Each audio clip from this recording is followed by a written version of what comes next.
I want you to picture, just for a second, the most high-stakes room you can imagine.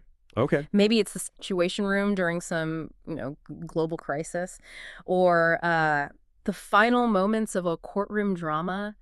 The air is just so thick. Everyone's holding their breath. Exactly. The fate of everything hangs on what happens That next. feeling of suspense. Yeah. Now, take that exact feeling and scale it up. I mean, scale it way up to a cosmic level. That is where we're starting today's deep dive. We're in the throne room of the universe, Right. and we are going to be looking at Revelation chapter 5. But we're going to try and strip away some of the baggage, the charts, the weird movies, all of that, and just look at the story.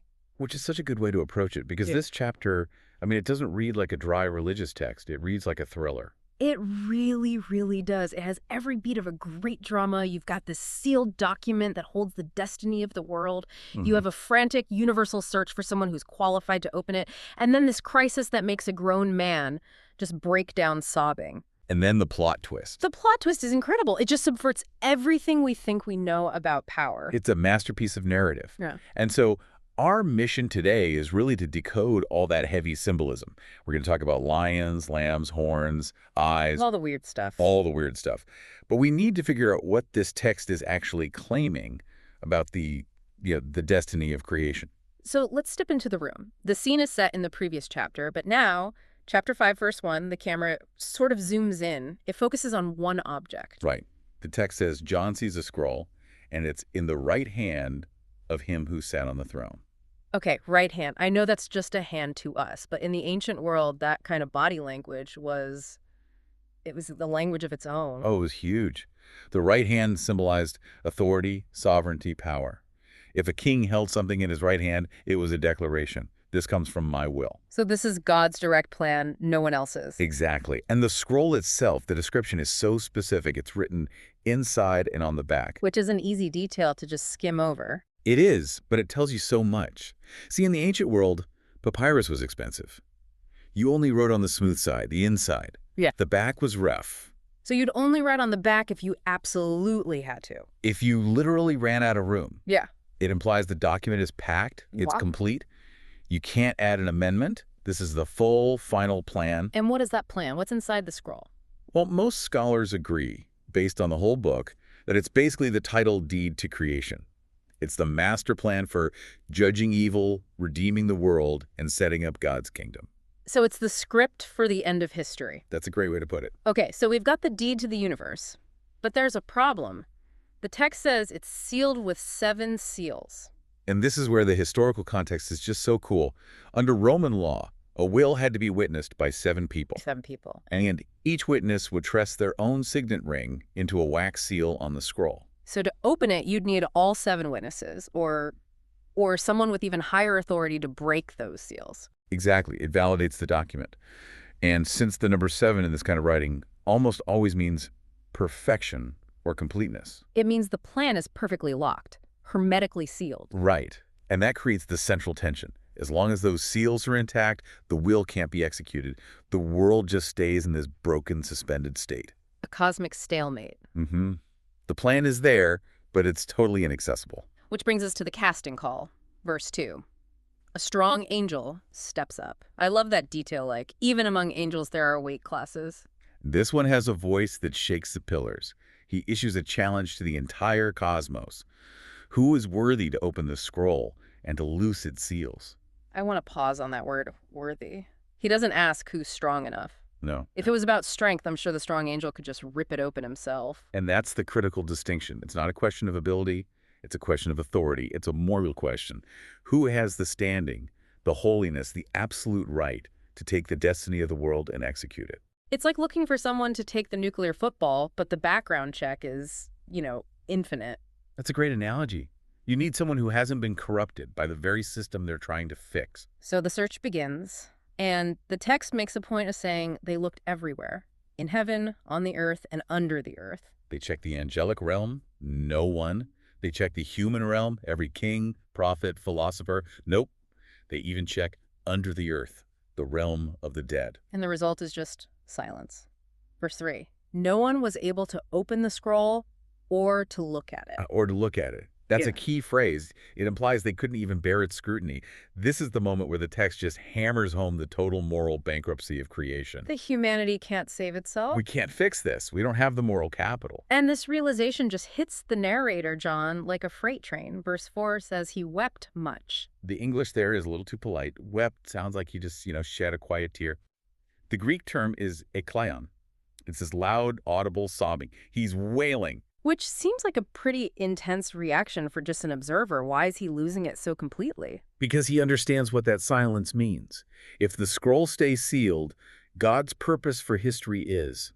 It's thwarted. It means all the suffering in the world, the persecution, the injustice, it never ends. He's looking at a future with no resolution. Exactly. It's the ultimate existential dread. If no one can open the scroll, then evil wins by default. History is just this broken record of pain, spinning forever. He's weeping for the hopelessness of it all. That is heavy. It really grounds the whole scene. It's not just cosmic fireworks. Right. And that's when the intervention happens. As he's sobbing, one of the elders, one of these figures around the throne, interrupts him. Revelation 5.5. Do not weep. Behold, the Lion of the tribe of Judah, the Root of David, has prevailed. So much is packed into just those titles. The Lion of the tribe of Judah. I mean, that is vivid branding. It sounds like a superhero name. It's deeply rooted in the history of Israel. It goes all the way back to Genesis 49, a prophecy that the ultimate king would come from Judah's tribe, and he'd be like a lion, a conqueror, a warrior. And Root of David. That links to Isaiah 11. It means he's the rightful heir to the throne of Israel. So the elder is telling John, good news. The warrior king has arrived. The legal heir is here. He has prevailed. And that word prevailed, I think the Greek is enekosin. Yes, which means to conquer or to overcome. It's a military term. The elder is saying someone fought the battle and won. Okay, so put yourself in John's shoes. You're crying your eyes out. Someone tells you stop crying. Look, the Lion King is conquered. You turn around and you expect to see what? A massive beast. You expect a predator. You expect raw, coercive power. But that's not what he sees, and this is the plot twist of the century, Revelation 5.6. And I looked, and behold, a lamb. It is the most jarring contrast in the entire Bible. He hears the announcement of a lion, but when he looks, he sees a lamb. And not just any lamb. The word is arnonian. Right, it's a diminutive. It means a little lamb. A small, gentle lamb. And to make it even more shocking, the text says it looks as though it had been slain. It's still bearing the marks of slaughter, Huh. the wound in its throat. But, and this is so vital, it is standing. It's dead, but it's alive. It was dead, and now it is alive. And that's a central paradox. The elder called him a lion because he conquered. But the vision shows him as a lamb because of how he conquered. It was through sacrifice. That just completely flips the script on what power even means. It does. I mean, in the Roman world, power was the sword. Power was Caesar. Here, the text is claiming that the ultimate power in the universe, the power that can break the seals of history, is self-sacrificial love. So the victory wasn't won by killing enemies. It was won by dying for them. Precisely. Yeah. He conquered sin and death by absorbing it into himself. We have to talk about the visual here, though, because while the idea is beautiful, the description gets a little weird. The lamb has 7 horns and 7 eyes. I mean, if you saw that in a field, you're running. Yeah, it's definitely nightmare fuel if you try to paint it literally. But Yeah. you have to remember, this is apocalyptic literature. It's like a political cartoon. You don't draw it, you read the code. Okay, let's crack the code. 7 horns. In ancient literature, a horn is a symbol of strength, of power. An animal's horn is its weapon. So 7 horns, since 7 means perfection or fullness, simply means omnipotence, perfect power. So even though he looks like a weak little lamb, he actually has absolute power. Correct. He is the lamb, but he wields the power of the lion. And the 7 eyes, the text actually gives us a clue here. It says they're the 7 spirits of God sent out into all the earth. Right. Eyes represent knowledge, insight. 7 eyes means he sees everything, omniscience. And by connecting it to the spirit, it shows the lamb is actively present everywhere in the world. He's not just some remote figure. So an omnipotent, omniscient, sacrificial lamb, that is quite the resume. It's a combination you just don't find anywhere else. So the action picks up. Verse 7, the lamb steps forward. This is the moment of truth. He walks right up to the throne. Remember, no angel could do this. No creature could even look at the scroll. But the lamb goes right to the very center of all reality. He takes the scroll. This is it. This is the transfer of authority, the inauguration. By taking that scroll, the lamb is accepting the full responsibility to execute God's plan for history. He's taking the wheel. He is. And the reaction in the throne room is just instantaneous. Verse 8 says, "The 4 living creatures and the 24 elders fell down before the Lamb." Don't miss the weight of that. In Jewish thought, you only worship God, period. By falling down before the Lamb, they are making an explicit statement of his deity. It's a massive claim. And they have props. They're holding harps, so you know music's coming. But they're also holding golden bowls full of incense. This is one of my favorite details in the whole book. It is so easy to just glaze over, but it's incredibly profound. Because the text tells us exactly what's in them, Mm. which are the prayers of the saints. Just think about that image for a second. In the ancient temple, incense was precious. It smells sweet, and the smoke rises up. It was the physical symbol of prayer ascending to God. But here they're being held, they're being Yeah. preserved. Yes. And think about the context. We just talked about John weeping because the world is broken and nothing's happening. For centuries, people have been praying, "Your kingdom come," or "Deliver us from evil," or just, "God help." And it so often feels like those prayers just vanish. That's how it feels on earth.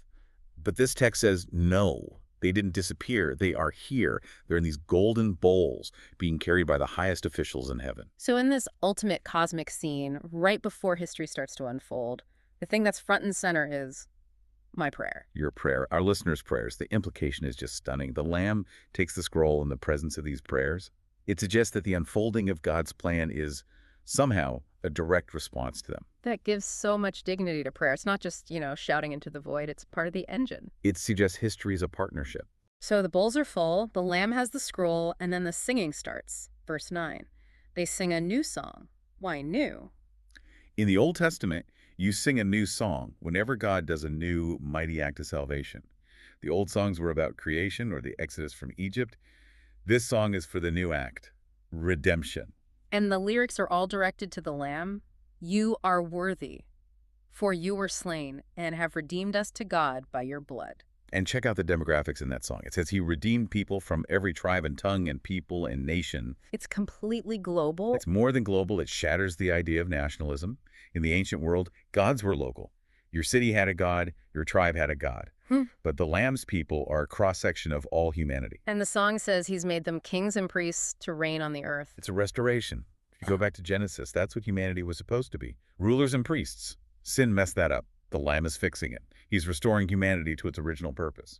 Now, if you thought the choir was big before, verses 11 and 12, the camera just zooms way, way out. It's not just the elders anymore. The text says 10,000 times 10,000 and thousands of thousands. Which is just the ancient way of saying, my calculator just broke. Exactly. It means an uncountable number. Yeah. Billions of angels join the song. And they're shouting this sevenfold praise, power, riches, wisdom, strength, honor, glory, and blessing. They're attributing everything of value in the entire universe to the Lamb. It's just a cascade of worship. But it doesn't even stop there. Verse 13, the finale. Every creature which is in heaven and on the earth and under the earth and such as are in the sea. The circle of praise just keeps expanding until it hits the very edges of existence. Birds, insects, whales, humans.